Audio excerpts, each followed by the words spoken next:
The universe is all about balance. The supreme hallmark of reality is balance. Dominance motivation predicts an array of outcomes.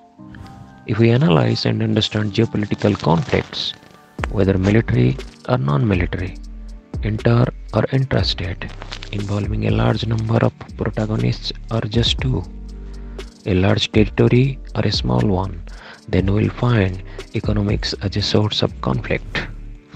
China and India are considered as two powerful states of Asia. The unprecedented economic growth in these two countries is being noticed by the rest of the world with awe and disbelief. It is being widely predicted that these two countries would soon become the next world economic superpowers.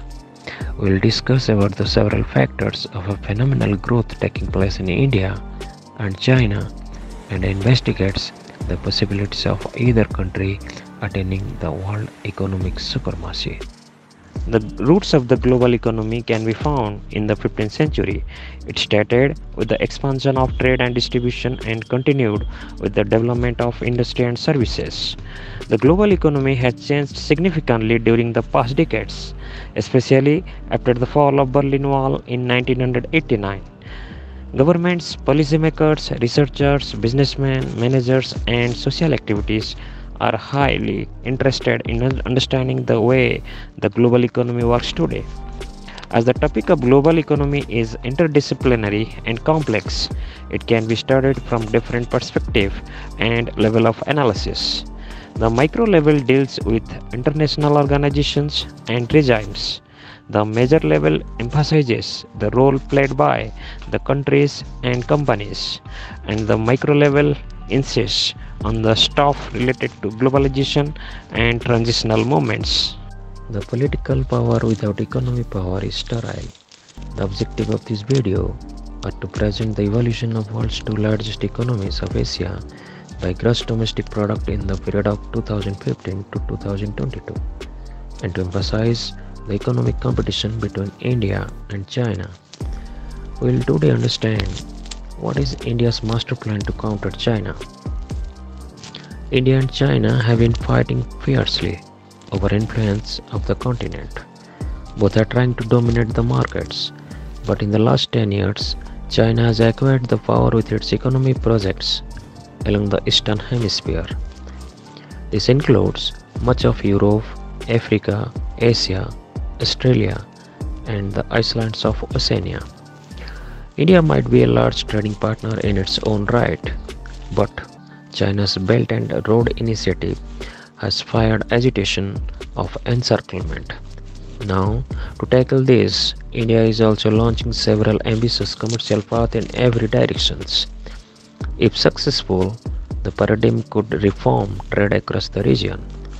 India would renovate into a pillar of globalized economy, giving it economic influence and political say. It is a magnificent strategy of extensive geopolitical weight. Since joining the World Trade Organization in 2001, China has sought for ways to reinvent regional connectivity in Eurasia. The well-known example of this policy is the Belt and Road Initiative, which contains two parts. One, the overland corridor consists of a collection of Chinese constructed rail and road infrastructure that extends westward from Central Asia to Europe. Few are calling it the New Silk Road. The second part is a maritime route that consists of Chinese constructed ports that grow westward across the Indian Ocean. Chinese lawmakers call it the string of pearls. The string of pearls refers to the Chinese network of military and commercial facilities and relationships along its sea lines. The strategy has been developed by China to protect its trade interests. Connectivity projects are oftentimes seen as tools of exercising influence, which is why the Belt and Road Initiative bypasses India as a means of overlooking the competition. In fact, some projects such as Karakoram Highway, Gwadar Seaport, and the China-Pakistan Economic Corridor outright put down India from entering the markets in Central Asia.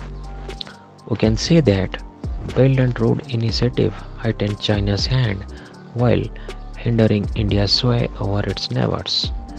The fear is that the new ports, highways, and railways could one day aid China in the event of a military conflict. And when looking at the map, it is not difficult to imagine that India is being encircled by China. This is unacceptable. India's answer is the International North-South Transport Corridor, first signed in September 2000. The corridor looks to develop India's network to reaching European markets. Starting at Mumbai, a multi-modular route would link with the Iranian port at Bandar Abbas. From there, rail infrastructure would link to Baku in Azerbaijan and then to Astrakhan in Russia. The corridor would go further still to Moscow and finally resting at St. Petersburg with a length of 7,200 kilometers. The north-south transportation corridor would stop at various hubs, building value chain in the process.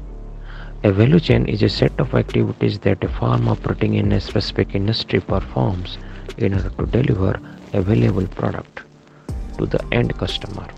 So a route going from point A to point B steadily develops additional hubs within these 2 points, creating a dynamic manufacturing belt that stretches nations and regions. The trouble, however, is Iran. Being a mountainous country means that the Iranians are lagging on rail infrastructure. There are still places that need overhauling. This should not be a problem were it not for the fact that Iran is under international sanctions, making economic collaboration difficult and risk.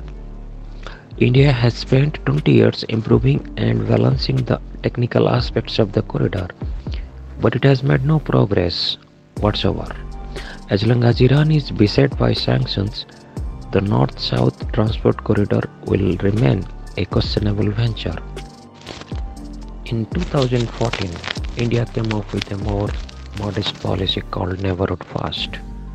The aim was to resolve India's differences with its smaller neighbors, thereby restraining China's influence in the region. India opened its checkbook and extended generous lines of credit, commercial contracts, and foreign aid. Bhutan, for instance, received a sum of about $350 million in the foreign aid in 2019.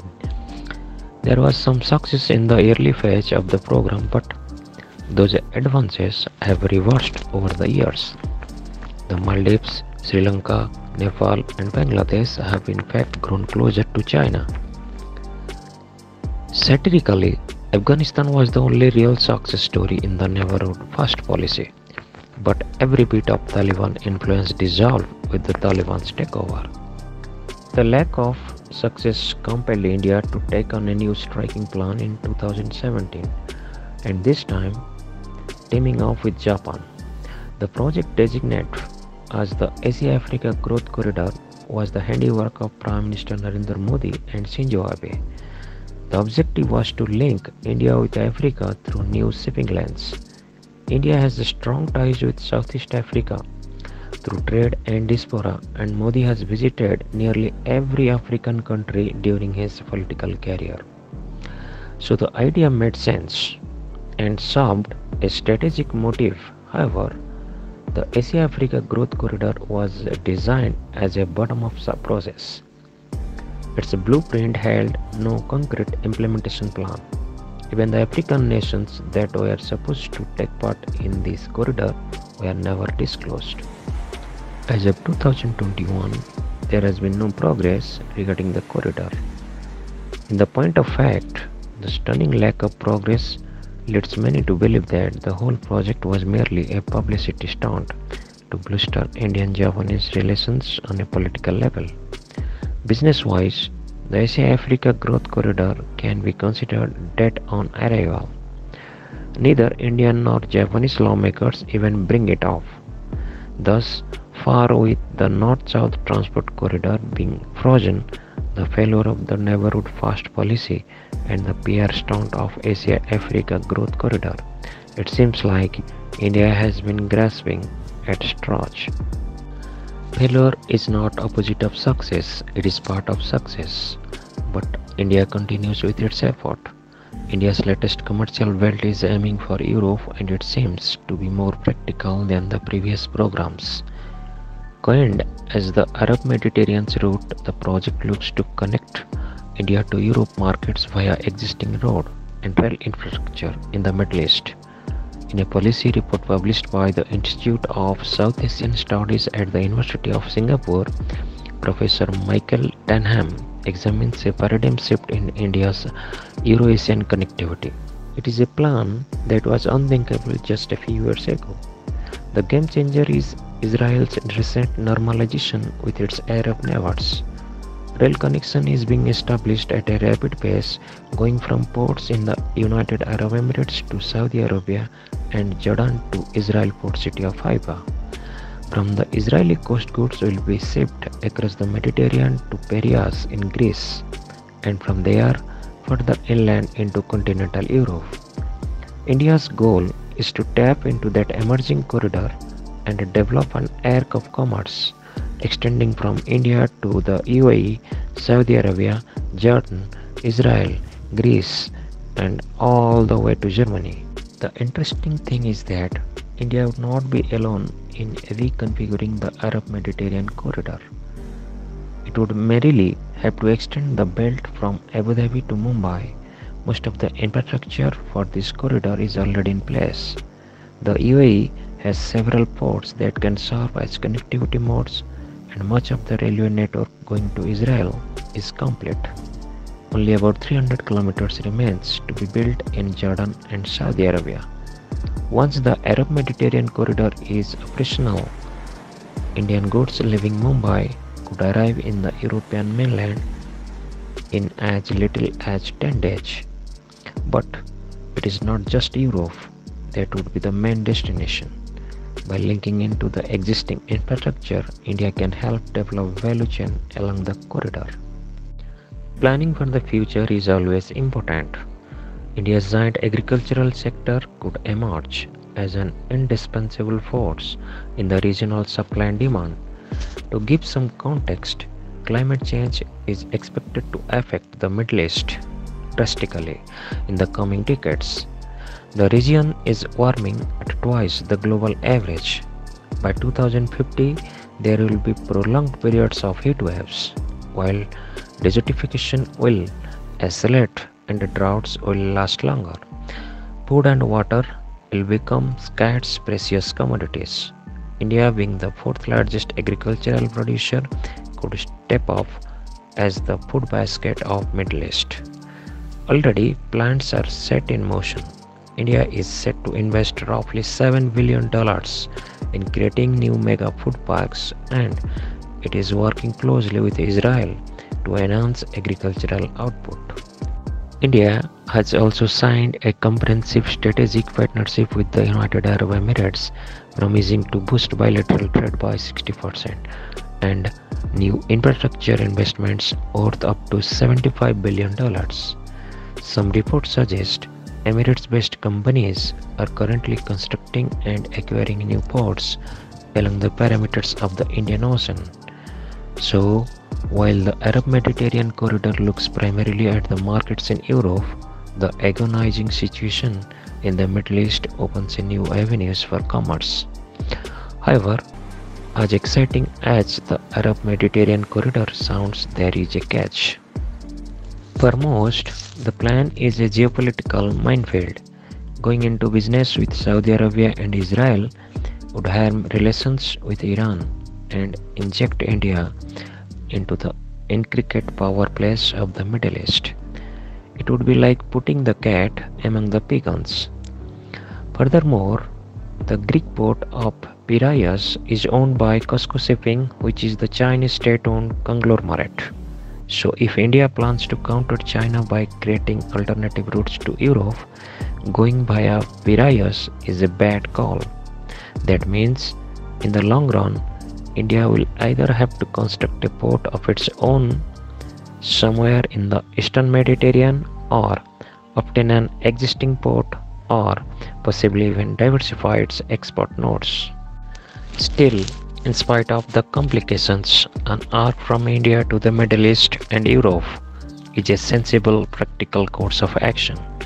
India cannot change China's influence by fighting the existing reality. Change is the law of universe, and those who look only to the past or present are certain to miss the future. This is Eddie for Network Intelligence and Analysis.